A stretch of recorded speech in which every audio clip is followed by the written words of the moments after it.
Egg curry ಮಾಡೋದಕ್ಕೆ ಈರುಳ್ಳಿ 2ರಿಂದ 3 ಈರುಳ್ಳಿ ತಗೊಂಡಿದ್ದೀವಿ. ಈರುಳ್ಳಿನ ಸಣ್ಣದಾಗಿ ಸ್ಲೈಸ್ ಮಾಡ್ಕೊಳ್ಬೇಕು. ನಂತರ 2 ಟೊಮೆಟೊ ಚಿಕ್ಕದಾಗಿ ಹೆಚ್ಚಿಕೊಳ್ಬೇಕು.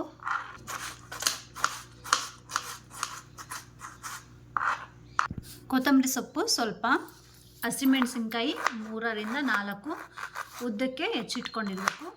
ಶುಂಠಿ ಬೆಳ್ಳುಳ್ಳಿ ಇಲ್ಲಿ ನಾವು ರುಬ್ಕೊಳ್ಳೋದಕ್ಕೆ ಶುಂಠಿ ಬೆಳ್ಳುಳ್ಳಿ, ಗ್ರೇವಿಗೋಸ್ಕರ ಈರುಳ್ಳಿ ಸ್ವಲ್ಪ, ಟೊಮೆಟೊ ಸ್ವಲ್ಪ, ಕೊತ್ತಂಬರಿ ಸೊಪ್ಪು, ಗರಂ ಮಸಾಲ ಒಂದು ಅರ್ಧ ಸ್ಪೂನಷ್ಟು, 1 ಏಲಕ್ಕಿ ರುಬ್ಬೋದಕ್ಕೆ ಒಳ್ಳೆ ಘಮ ಬರಲಿ ಅಂತ. ಇದಕ್ಕೆ ಸ್ವಲ್ಪ ನೀರು ಹಾಕ್ಕೊಂಡು ಗ್ರೈಂಡ್ ಮಾಡ್ಕೊಳ್ಬೇಕು.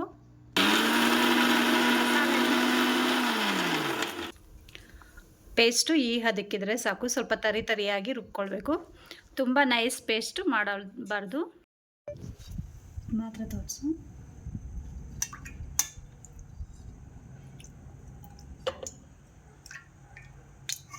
ಸಾಕು ನೋಡ್ರಿ.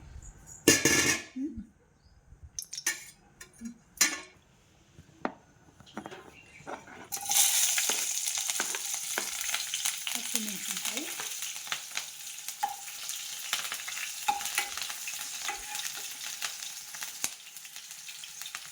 ಈರುಳ್ಳಿ,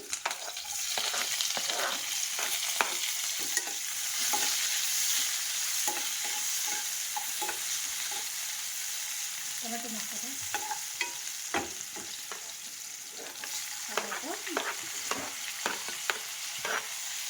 ಬಿಡಿ ನಾನು ಆಮೇಲೆ ಕೊಡ್ತೀನಿ.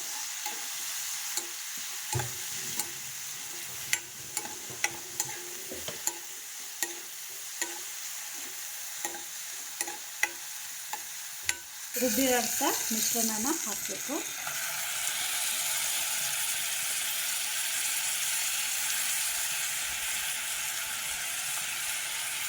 ಹಾಕಿ ಚೆನ್ನಾಗಿ ಮಿಕ್ಸ್ ಮಾಡ್ಕೊಳ್ಬೇಕಲ್ಲ.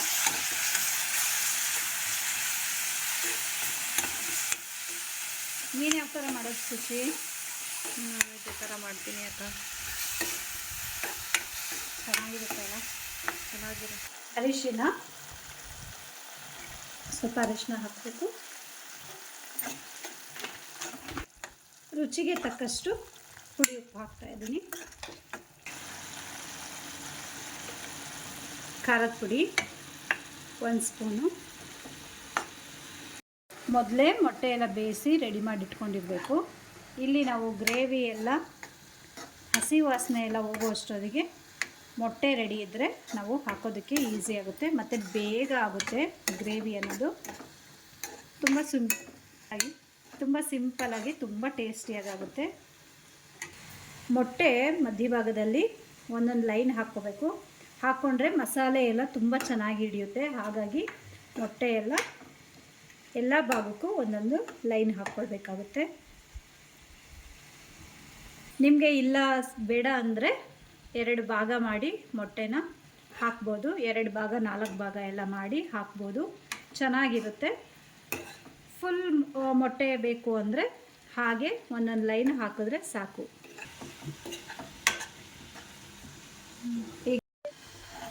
ಈಗ ಮೊಟ್ಟೆ ಎಲ್ಲ ಒಂದೊಂದಾಗಿ ನಾವು ಹಾಕ್ಕೊಳ್ಳೋಣ.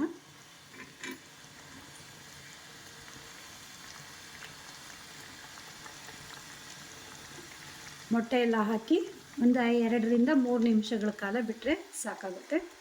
ತುಂಬ ಚೆನ್ನಾಗಿ ಮಸಾಲೆ ಎಲ್ಲ ಹಿಡಿಯುತ್ತೆ ಮೊಟ್ಟೆ. ಈಗ ಕೊತ್ತಂಬರಿ ಸೊಪ್ಪೆಲ್ಲ ಹಾಕಿ ನಾವು ಒಂದು ಪ್ಲೇಟ್ ಮುಚ್ಚಿ ಸ್ಟವ್ ಆಫ್ ಮಾಡಿ ಮುಚ್ಚಿದ್ರೆ ಎಗ್ ಕರಿ ಸಿಂಪಲ್ಲಾಗಿ ತುಂಬ ಚೆನ್ನಾಗಿ ರೆಡಿಯಾಗಿರುತ್ತೆ. ಇಷ್ಟು.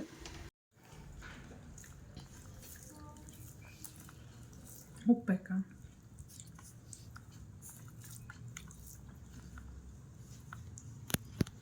ಈರುಳ್ಳಿ ಕೊಡಲ ನಾವೇ?